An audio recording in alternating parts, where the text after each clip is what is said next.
зовут Сергей, и на этих выходных состоится презентация музыкального альбома «The Gimp» от Николы Негород. В прямом эфире на канале Рига FM при поддержке Solar. Всю подробную информацию ищи в описании под роликом.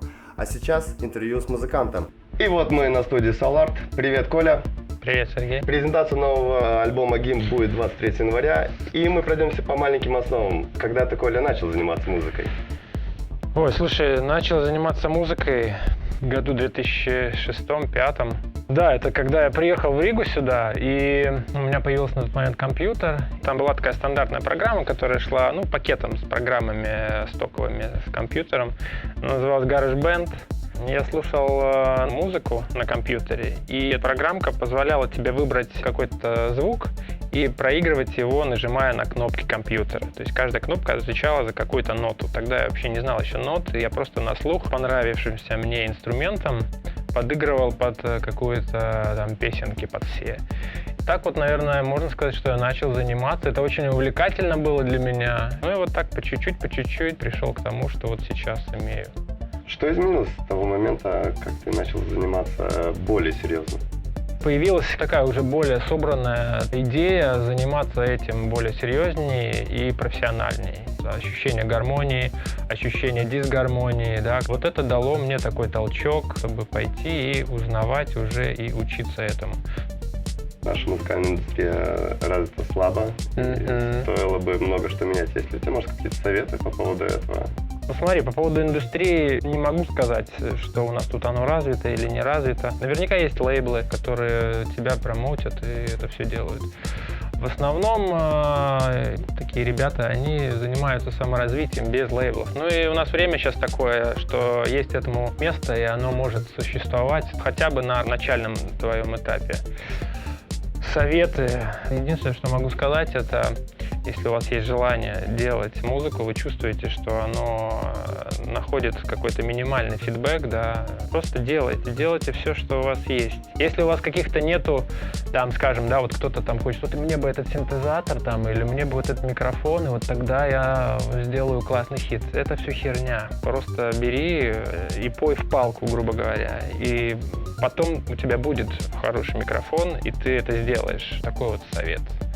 Как насчет твоего сетапа? Да. Ты его собрал сразу, и нужно ли тебе еще что-то? С моим сетапом все не так однозначно и не так стандартно, да. Но я немножко замороченный, да. Мне очень нравится интересное звучание, да, который мог подчеркнуть мою индивидуальность, да, и мой подход. Мне очень нравится то, что я имею, вот этот синтезатор.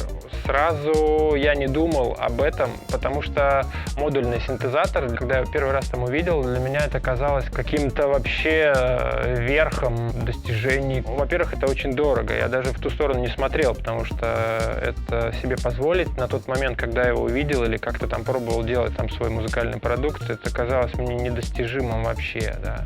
Я расскажу немножко, как у меня все это получалось. Вот первые клавиши положили такое начало моему пути музыкальному.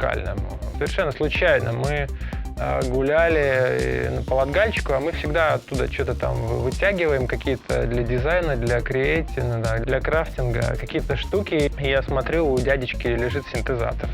Я подхожу к нему, а там все по-русски написано, значит, генератор тома, там огибающая, какие-то шум, какие-то, в общем, там фильтры. Я понимаю, что это советский синтезатор, назывался Алиса 13.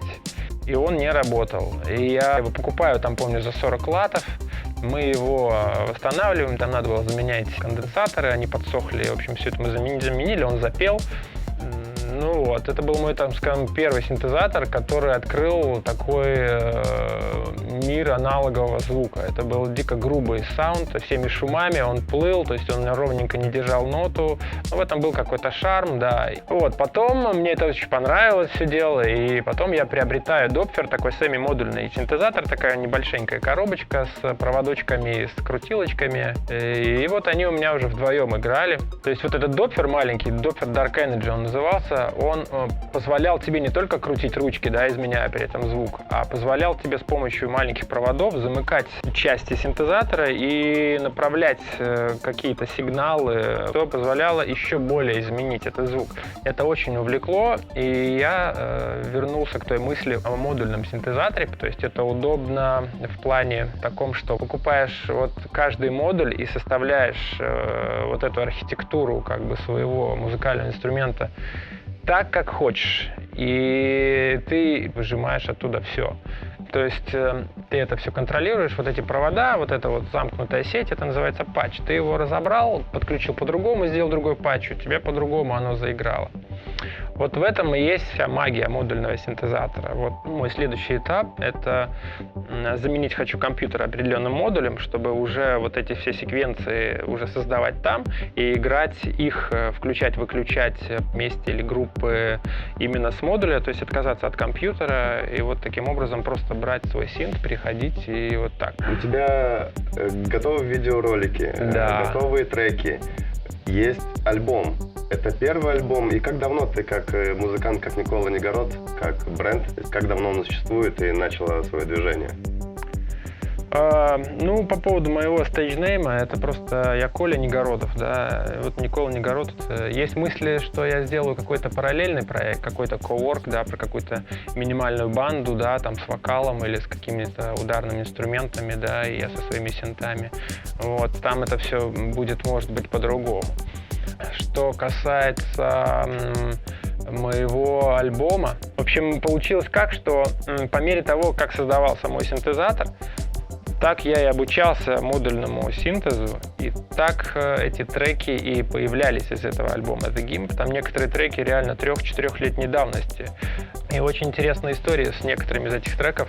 Значит, как они появлялись, я просто просыпался. И вот единственное, не всегда успевал, но вот один или там пару треков я успел подбежать к компьютеру, не включая синт, просто записать какую-то мелодию и ложился спать. С утра я ее слушал, и не всегда она как бы меня вдохновляла дальше, но остались те вещи, которые прям, о, класс, я вот эту вот мелодию озвучил уже синтом, там она обросла уже полноценный музыкальный трек. Вот.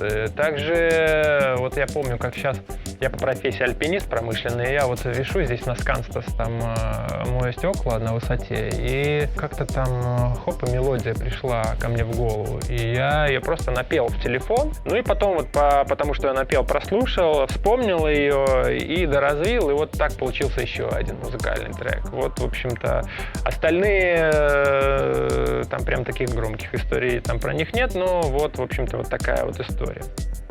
К твоим клипам сделаны качественные видеоролики. Ты специально арендуешь съемочную группу или этот концепт, идеи, откуда пришло? Смотри, да, трек The Gimp мы сняли сами видео. Было очень интересно, мы собрались в компании, поехали в лес, там переодевались, сделали такое как бы экшен, да, на море, и отсняли все это дело уже сами. Делали презентацию в Ласкабаре, все это замечательно было. Что касается остальных треков, нет у нас возможности на каждый трек снимать, организовывать. И поэтому моя замечательная жена Аня, она знает мой музыкальный продукт, и под эту музыку она уже делала видео. Каким образом это происходило? То есть вот смотри, есть мы, да, музыканты, мы пишем музыку, куда-то ее выкладываем, ее может кто-то там слушает, кто-то использует там для чего-то, в рекламе, там, в джинглах, куда-то там еще. Но есть такие же ребята, которые снимают видео и также его выкладывают куда-то и ждут ему применения. Так вот, тут получился такой как бы симбиоз, да, там рука руку моет получилось. И вот таким образом вот эти видео получились для моего, скажем, вот этого вот альбома. Во время выступления есть аудио-видео-шоу. Это лайв, это фристайл или как ты выходишь из этой ситуации? Да, можно играть видео, также его контролируя на какой-то там пэде или как он там правильно называется. Также есть так Резолюм Авеню, где точно так, по такому же примерно принципу играют с видео. Можно это все вместе замапить, и вот ты нажимаешь свой звук, и автоматически проигрывается видео. Но это такой достаточно сложный процесс, который требует ресурса твоего компьютера. Но в данный момент, да, у меня просто есть на каждый мой трек кусок видео. Вот, допустим, видео 5 минут. И мне нужно под это видео будет тоже сыграть 5-минутную какую-то, ну вот это вот трек, который разложен каждый на вот столько вот звуков. И мне нужно ориентироваться под видео, знать каждое видео, в какой момент мне включить там определенный звук. Это было бы немножко так, я бы плясал под видео, а не под свои ощущения, как я обычно играю.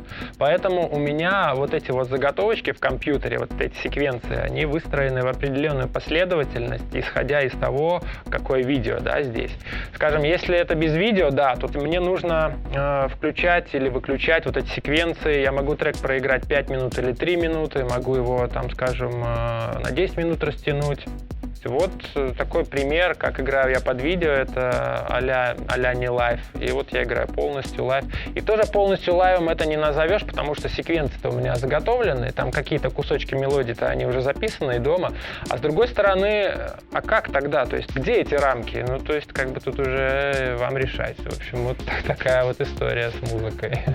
Ну, это у тебя есть заготовленные треки, но есть ли фристайл? Фристайлом больше я занимаюсь все-таки дома, да. Я могу разобрать патч, включить модуль, и вот там какие-то текстуры, какие-то такие звуки, которые я не знаю, что это будет, да, вот в этом-то и весь шарм модульного синтезатора. То есть, когда я генерирую ток, позволяю синтезатору самому что-то добавлять. Есть такие рандомные модули, которые там генерируют не в определенном, там, скажем, колебании, а сами с собой. И это все ты подключаешь, и оно само начинает озвучиваться, само прерываться. И заново все это уже в другой последовательности, все это смешивается. Вот это фристайл, и ты сидишь, ага, вот здесь вот классно, вот эта вещь. Хорошо, когда ты это пишешь, потом ты вырезаешь этот кусок и можешь вставить. То есть по поводу какой-то нотной грамоты, там гармонии, да, там тоник вот этих всех, там это все можно запатчить, но там идет такой просто поток музыкальный, шумовой, да, из которого ты уже потом, записав, можешь сделать музыку, да. Но на концерт все-таки я делаю свои такие уже треки, которые более музыкальные и более приятные для слушания. Готовый перформанс. Готовый перформанс, да. Есть ли какой-нибудь бонус 23 числа, когда мы планируем презентацию альбома? Ну, смотри, я думал, что все-таки делаем этот перформанс, посвященным этому моему альбому. Я поиграю эти треки уже, наверное, без видео. И поиграю их уже полностью не опираясь на картинку, а так как я обычно играю в лайв в своих перформансах. Пишите комментарии, спрашивайте, задавайте вопросы. Это очень важно, что там есть какая-то активность. Я буду говорить в микрофон, будем болтать, ржать. То есть я проиграю весь мой альбом. Ну, в общем, вот в таком формате будет это происходить 23 числа, в субботу в 7 вечера. Вот таким образом встретимся с вами в субботу. Тогда продолжение будет 23-го. Спасибо за твою аудиенцию. Подписывайтесь на канал Никола Негород. До встречи 23-го.